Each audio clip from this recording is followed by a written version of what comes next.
Now I'm going to move to my fourth question, and my fourth question is on the assessment and the criteria which is used by various regulatory bodies to admit members as professionals. Now, considering the prevailing climate of declining economy and the lack of jobs, opportunities, etc., is the current criteria in general, which is used in general, because for one to become a member of a regulatory board, you have to work for a certain period of time, and then after that you write reports, and then you go for interviews, and then if you pass the interviews, then they admit you. Now the question is the current criteria or the current assessment a criteria which is used by regulatory bodies in line with the economic climate in South Africa? You want to know if it should be flexible? Is that your question? Yeah, shouldn't we look at it and say, well, the current situation that we're faced with ask us to, in fact, look at it. Is it in line with the current climate in South Africa? People can't find jobs, but they're expected to have 4 years working experience, for instance, in certain professional regulatory bodies. Is that the current criteria in line with the current situation that we're faced with in South Africa? Okay. I think it was. I'm taking the first part of this, I think. Or yeah, you seem very keen. You seem very keen to get on to it. No, I think it's that so. I think it's that so. I think it's that keen. Yes, I did. Oh. I mean, there's a lot of questions there in one. Okay. There's I sometimes feel there's the issue of professional registration being seen like buying short-term insurance for your car. It's a garage purchase. Okay.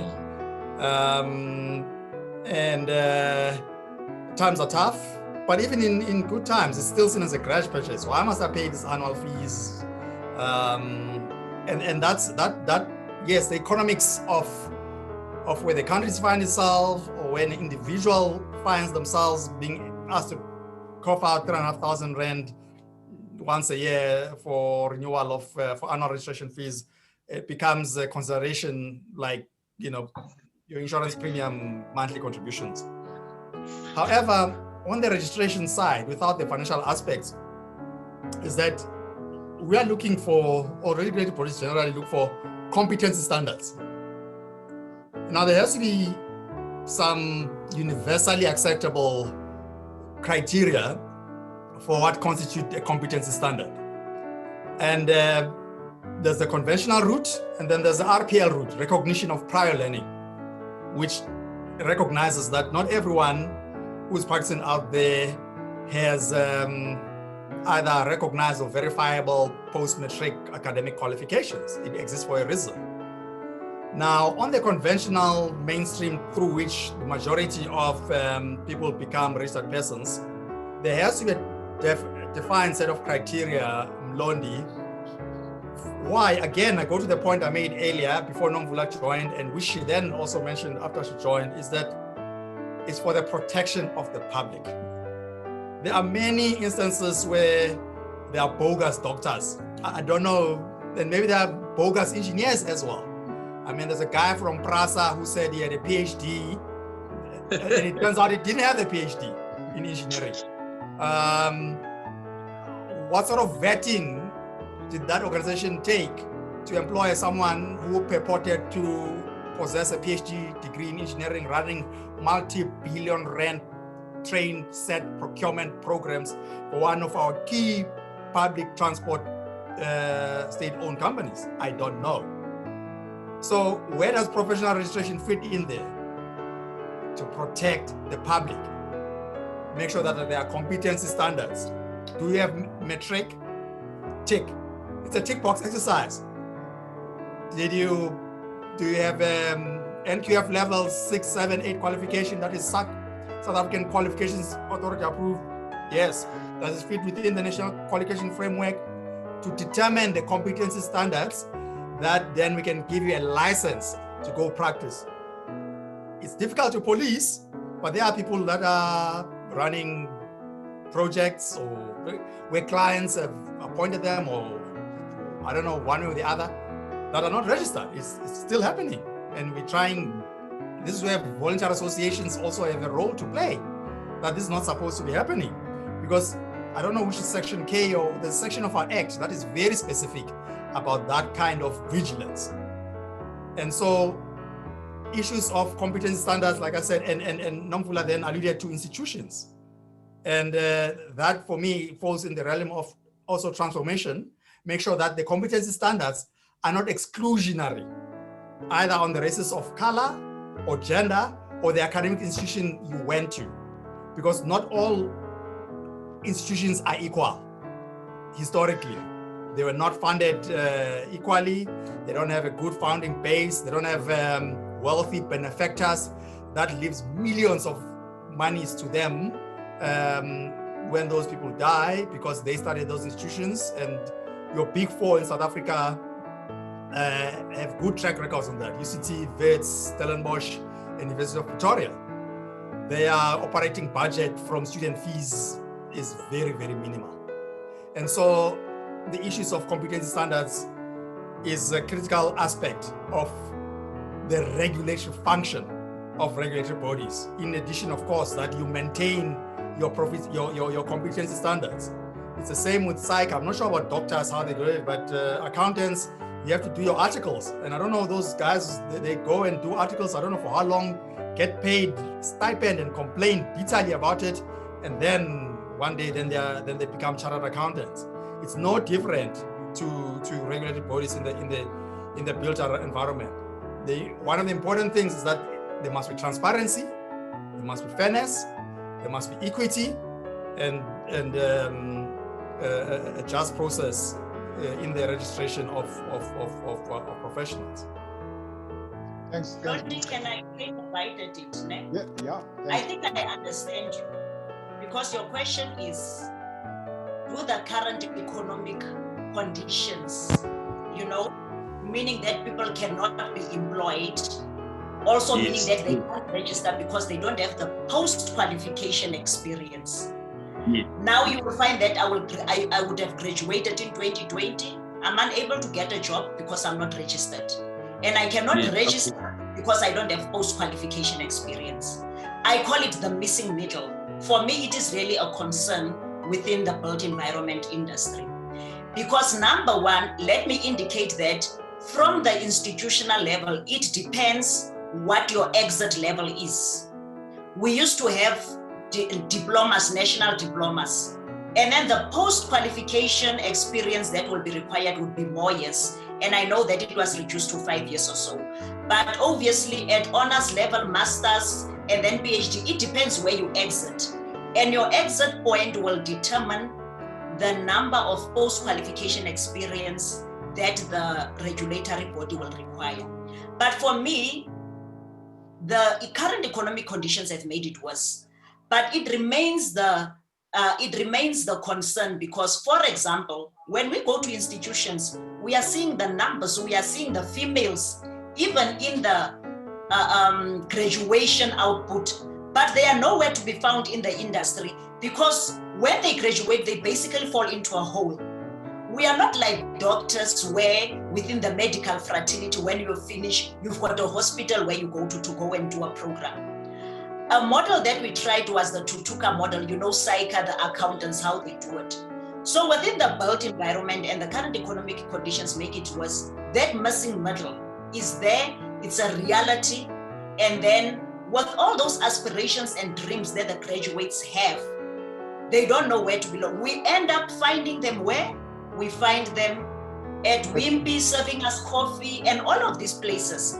So I think that government, regulatory bodies, voluntary associations need to come together and say, what do we do with that missing middle? Same thing where some of the students are unable to graduate if they have not done experiential learning. The opportunities are not enough. The construction industry is having experience as it is. So we need to be agile and move with the times and say, what do we do to kind of fill that gap? A specific program that we did last year as a ACPM was to say that with all the construction industry conversations that we have had, we said to the university, can you, in your framework, write in this as part of the practical experience that students can engage in order to be able to graduate? We've done that with 5 universities and we'll be rolling out. So it's also a matter of saying to the regulatory body and the voluntary associations, we also need to move with times. We don't have to be stagnant without compromising the standards, without compromising the competencies that are required. Because if you have a driver's license, I can get it in Kimberley, but I'm expected to drive in Joburg. I struggled with my learner's license because some of the signs they have never seen in the whole of Kimberley, but I'm expected to write about it. So the best thing was to memorize, but in the construction industry, you cannot do that. So what you are saying is that this is even becoming worse. That missing middle is a reality. If you look at the scarce skills issue now that the Honorable Minister, Petra Simelane, has raised, it's all of the built environment professions are there, even the new ones, Bonke, your building inspectors and all of that. So within the built environment, we really have a problem of what do we do with the graduates. They end up just vanishing into thin air because they can't get jobs, they also cannot get registered. Good point. Thanks. Petra, do you think we should be agile with our criteria given the economic conditions that we currently facing? No, I definitely don't think we should. Sorry, Nomvula. Yeah, I definitely I disagree that those conditions should be changed. I mean, they're there for a very specific reason, and obviously it is a very challenging time around the world. I mean, we have members all over the world, and it's very frightening. But what I will say is that it is, even though it's a difficult time, it is an important time for graduates and industry professionals at whatever level that they're at to even more so understand the importance of joining a voluntary organization because of the value that a voluntary organization can add. And I know that there's a lot of uncertainty from a lot of students, from professionals as to what value there is. But I can assure them that there is so much more than what they actually do understand. And there's so much work that goes on behind the scenes in voluntary organizations and associations to actually add value to members. And I know with Nomvula's organization and ours and various others, there are student sections and chapters within those organizations that could be a lot more active if people took it more seriously and actually wanted to be more involved. And from that comes so much more opportunity for job opportunities and partnerships and job shadowing and internships and things like that. So it's not necessarily about making it easier to get a foot in the door in terms of the criteria. It's almost encouraging yourself to be more bold and put yourself out there more. And I know that might sound like I'm making it sound a lot easier than it is, and believe me, I know it isn't. But I do believe that there are many facilities and vehicles in the sense of people out there that are actually quite willing to mentor and help and assist if people are persistent, more so than people actually realize. And I think it's something that we as VAs perhaps need to promote more to people like Mlondi's audience that are asking for things to be easier, because unfortunately regulations like that are there for a reason and they're not going to get easier, because we can't make those kind of things easier. We've just got to get better at finding jobs. Yeah. I'm thinking about something specific. You know, the difficulty of this missing middle is that even when we have student chapters, they are on the student chapter for as long as they are students. If they are not students, they still know where to go. We've tried something for the young professionals, but I think maybe it's about time that we really look at collaboration, because I know that there is an institution that looks after graduates in South Africa.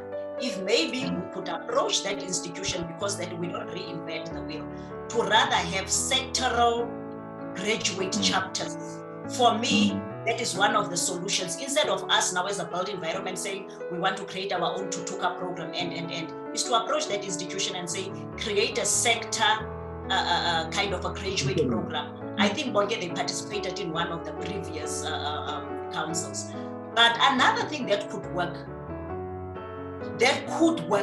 but cannot work tomorrow, is that maybe we could consider issues like provisional registration, where you are told to be provisionally registered for a period of 3 years, subject to doing 1, 2, 3, 4, and then it will be recognized. But it cannot happen tomorrow because it's not in the Act. Remember, regulatory bodies are governed by an Act enacted by Parliament.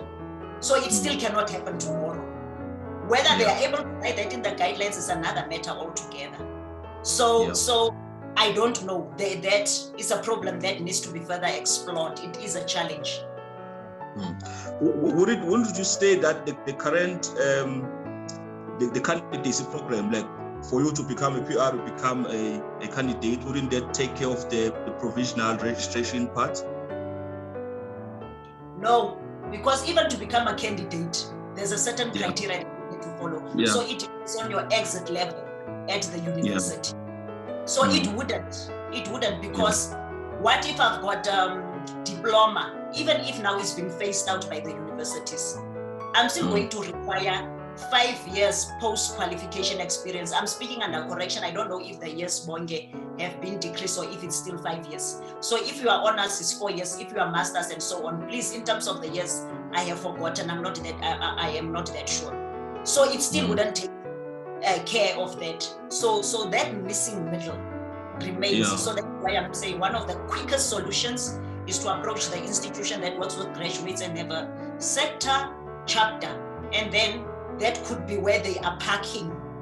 We don't know what parking until when there's something else. Yeah.